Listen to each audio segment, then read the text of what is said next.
I makan durian, serius bila makan durian. Tipu dosa lah, ni bulan Tak Ramadan tipu, lagi. Bella makan durian tapi just ulas dua macam tu je. Okey, kalau bayangkan musim durian, ambil satu kecil. Taklah ulas. Bella rasa boleh makan Maksudnya, 4. wow, so specific. Oh, dia depan netizen cakap lain, bagus Bella ni. Taklah. Kenapa takut nak mengaku yang dia tak suka durian? Dulu masa kecil I tak suka. Bila I dah umur 22 tahun, I makan dah. 22 sangat spesifik ya. Betul. 22 Dengan tahun. you kan semua benda kena spesifik.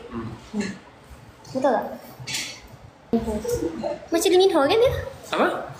Orang panggil you Oppa Lee Min Ho. Lee Min Ho? Lee Min Ho my favourite actor. Bukan pemain bola.